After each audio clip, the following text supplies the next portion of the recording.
There's a lot going on in the world of Magic the Gathering today. We just got our first taste of the Street Fighter secret lair. On top of that, Duel Commander has a Duel Commander problem. And if that wasn't enough, we're also seeing Kamigawa Neon Dynasty make big waves in Vintage. Magic.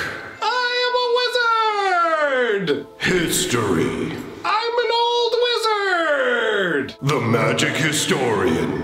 My bones hurt.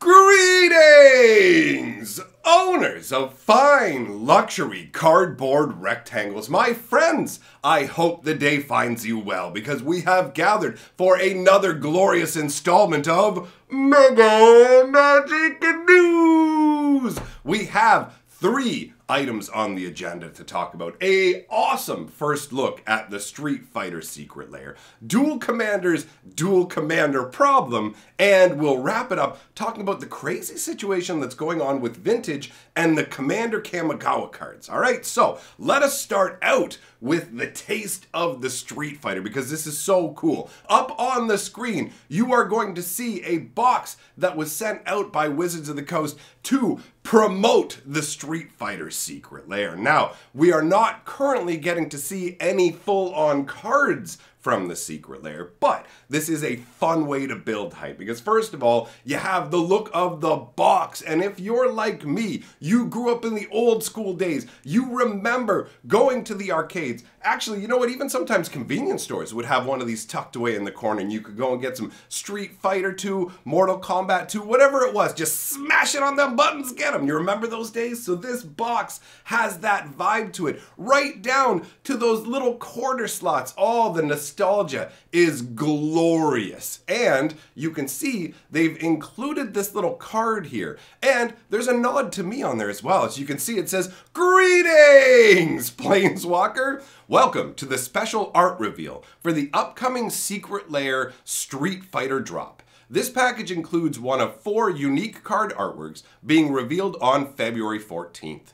The remaining card artwork and card images will continue to be revealed throughout the week. Please post this unique artwork on your social media channel no earlier than 9 a.m. on Monday, February 14th, 2022. You know what? I actually want to point out this is a really smart thing to do to include because I was part of the Mischief Secret Lair promotion where we got sent those in advance, but the communication about when to open them, when to show them off, did not make it across the board. So Wizards of the Coast has stepped things up in that regard. Now, the artwork for one of the cards we're going to see here isn't on this box, so let me put that up because it was included inside the box. This is Zangief, and look at him! He's choking out a bear! He's so beefy, man. I have actually one really big question about this Street Fighter secret lair, and that is what version of M. Bison are we going to get? Are we going to get the Japanese version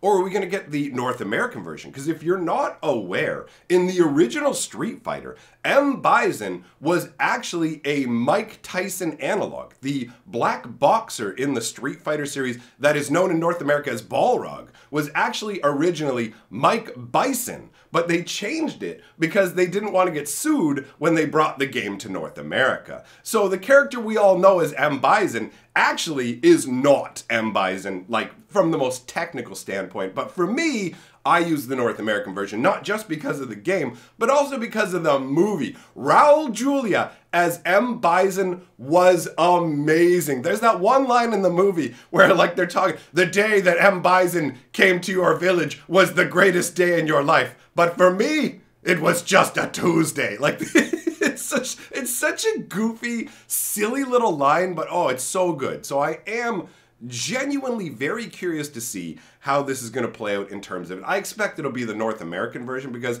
I assume that's who they're targeting with this Street Fighter secret lair. And I have to say, looking at the posts that were made by people under the social media posts showing this off, there is a ton of hype, a ton of people who are super enthused about the Street Fighter Secret Lair. And I think it's going to be a lot of fun, right? Obviously, we know already that Chun-Li is going to have Super Kicker. That has been established, right? The multi-kicker, not Super Kicker, sorry. I'm thinking about Chun-Li and those gigantic, thick legs that you just snap your neck with. I used to play her a lot. She leaps around crazily, an awesome character. But anyways, I'll keep yammering about Street Fighter. Let's move on to the next item on the list, and that is Dual Commander's Dual Commander problem. I have to admit, I love the wordplay aspect of this. So if you don't know what's going on, maybe you're somehow not familiar with Dual Commander, because let's be real, there are a wide variety of different commander formats that are all governed by different organizations, right?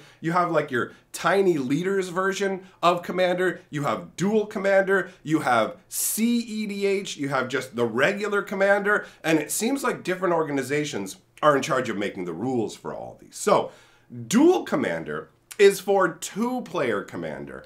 And I will admit that this is the type of Commander that I was the least accustomed to. I used to get CEDH, competitive EDH, and Dual Commander confused. Because I would think like, okay, in competitive EDH, you're just playing one-on-one but Commander decks. But no, competitive EDH is 4 or more players, whatever it is. And Dual Commander is literally just one-on-one Commander. So, now that we've got that out of the way, the Dual Commander issue has to do with partner commanders, or dual commanders, right? Just spelled differently, so you have 2 of them. So they've made a very, very weird, to me at least, rules choice, where they've said that you can use partnered commanders, however, you can only ever play one of the commanders from your command zone. So if you pick 2 partnered commanders, you don't have to say at the beginning of the game which of your 2 commanders is going to be the one you cast. But once you choose one of your commanders and cast them, you're locked into using that commander for the rest of the game.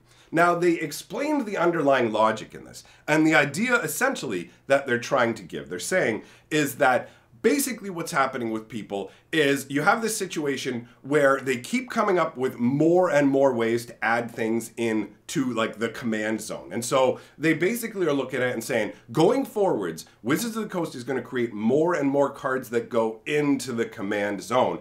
And we don't want the command zone to be this ever increasing space in our particular format. So they want to limit it down so you can only ever use one commander, which I do have to admit feels like a very odd choice. If you're only going to let people use one commander, why have partner in the first place? I guess it's so you can choose on the moment, on the fly, which ones. I mean, ultimately, if you're going to do that, shouldn't you just let everybody pick 2 commanders to go with their deck? Or apply the commander tax individually, or like instead of applying the commander tax individually to each commander, have it be a blanket tax. So you play your first commander, right? And then when you go to play a commander, either one of those, it costs 2 more, even though you haven't cast that commander before, doesn't matter, right? There feels like there's a number of different solutions, although I do have to say as well that I am not super into commander. So maybe there's a good reason for this underlying that I don't see, but it ultimately feels like a very odd choice. Now, I don't know how big the dual commander community is. I find it's very hard for me to measure like how commander breaks down, because unlike other formats, standard, modern, all that, like we have big events. You can draw all kinds of data and kind of infer things from it. But with commander, it's just such a varied group of people playing at their kitchen tables and all these different splinter groups that, I mean, I know regular commander is going to be the biggest group, but I don't know after that where CDH, dual masters, tiny leaders, and all those fall in terms of popularity. I don't know if main commander is 98% of all commander games and these all represent 2%. I don't know if it's 80-20, you know what I mean? Like, I feel like these other commander formats aren't the biggest thing, but they have enough of a following that the news about what's going on with them makes its way around. So there's got to be a significant amount of people playing it, right? Now, the last thing I want to talk about is Kamigawa Neon Dynasty's effect on the vintage market, specifically on MTGO, because this is fascinating to me. So, we're going to put up a graphic on the screen, and at the top of this, you're going to see Kappa Cannoneer, and look at the price tag on that. That is massive. Look at the cards on this list. We're talking about things like Force of Will. We're talking crazy powerful cards, right? These are all on this list. Kappa Cannoneers at the top at over $100 on MTGO, which is absolutely wild. Now, let me put them up on the screen so we can talk about what's going on with this card. It's 1 blue and 5 for a 4/4, but it's got Improvise, which lets you tap your artifacts to reduce this guy's cost by 1 colorless per artifact you tap, right? So you can get this guy down to casting 1 blue. And when you're playing old school vintage, getting out artifacts, super easy, right? Boom, Mox, Lotus, whatever it is you want to slap out, you can get a ton of cheap artifacts. And not only, you can either tap, well, obviously Mox is tap for mana either way, so they accelerate. But there are other artifacts that you can just bam, bam, bam, bam, bam, out onto the board and use to totally cut down on this guy's casting cost. So you can theoretically make him cost 1 or 2, get him out super fast. He's got Ward 4, which is a huge problem when you can accelerate him out at that rate. They basically have to have some kind of board wipe or sack maneuver because they can't target the Kappa directly. They're most likely, well, I mean, I guess it's vintage. They might have enough mana to be able to take care of it, but they may not at the same time. And the other problem with this guy is his other ability. Whenever an artifact enters the battlefield under your control, put a +1/+1 counter on him, and it can't be blocked. So it's just this thing that grows and will get to swing through. And ultimately, looking at this card, I genuinely feel like this was probably Wizards of the Coast's intention.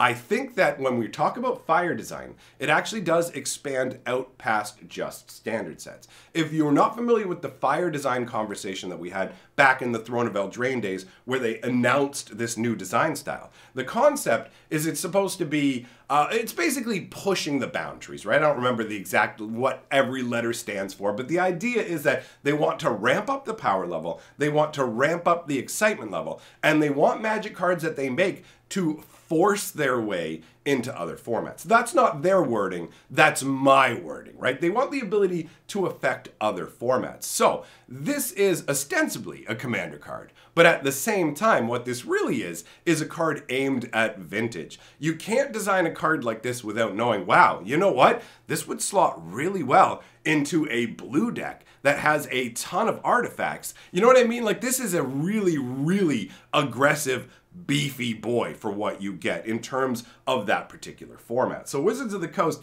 is eyeing these formats and going, how do we shake them up? How do we get these cards in there? And I mean, in a way, you have to applaud them for finding a way. MTGO, in my opinion, is Wizards of the Coast's smallest income stream from Magic the Gathering in terms of the physical cards, MTGO and MTGA. I firmly believe that Arena is pulling in far more money than MTGO, and part of that is down to the fact that MTGO has an economy where people can actually trade with each other, swap cards and everything like that, so it means that not all the money has to flow into Wizards' pockets. So this is another way to kind of get around that. Wizards of the Coast makes these Kappa Cannoneers. They make them difficult to get because you can't just buy a Commander deck with this card in it, right? If you could, there'd be no way for this price tag to apply. So instead, these things are seeded into boosters, and they're made very, very difficult to acquire, right? You either have to luck sack on a booster, or maybe at some point they'll put them into one of those, I mean, really, they're ultimately just another style of booster. The treasure packs from MTGO, right? That's another sort of thing, treasure chests, where you can get regular random rewards, but a lot of the time you're just gonna get janked out by them. It's the same kind of thing. But I just want you to really let this sink in, that this Kappa Cannoneer is going for $100 for this digital version of a card that can never be printed. You can't actually, like, acquire these cards like on MTGO. When you get standard cards, for example, Kamigawa comes out, you can collect up a set of Kamigawa, and you can redeem your digital set of Kamigawa for a physical set of Kamigawa. But you can never do that with this Cannoneer. You can never turn your digital MTGO version into a physical version, and yet it is still commanding this absurdly high price tag. Now, that price tag will settle to a degree, maybe, as more copies make their way out into the wild, but at the same time, if a ton of copies don't make it out, and the demand keeps pushing upwards, this could actually become more expensive, because it's just that powerful. This is by design Wizards of the Coast will continue to make cards that are basically going to try and reach out everywhere. You're going to see things like, obviously, Ragavan and Modern. Wait until the Lord of the Rings set shows up. You can guarantee that thing's going to be Modern legal. So you can guarantee that when the Lord of the Rings set shows up, there will be cards in it that are specifically in there to bust their way into Modern, to shake up the format and create new expensive staples. But at the same time, they're trying to make the staples rotate. Essentially what Wizards is doing with all this stuff is they're trying to turn every format that exists into a rotating format. But the point of the older formats and things like that is to have formats that aren't rotating. So in one way, it's like a genius and insidious move where they get underneath and go, hey, this is what we're doing. This is the way it goes. You can fight it if you want, but people are going to get these cards and you're going to be basically overpowered, right? There's nothing you can do about it. It's frankly amazing the way that they found little ways to kind of go, okay, how are we gonna extract a little bit extra money from people on MTGO and in these other ways, right? Because a Kappa Cannoneer will never be that insanely expensive in real life because there'll be a ton of them. But MTGO's a completely different world. Anyways, my friends, that wraps up all the news we have for today. I'm going to leave an absolutely hilarious video from my other channel on the screen. Check it out, but don't watch it with your kids. It is genuinely hilarious, though. It will make you laugh unless you have no sense of humor. So I guess watch it to test and see if you have a sense of humor. Thanks for coming by, my friends. I'll see you either tonight in the live stream or tomorrow for another video.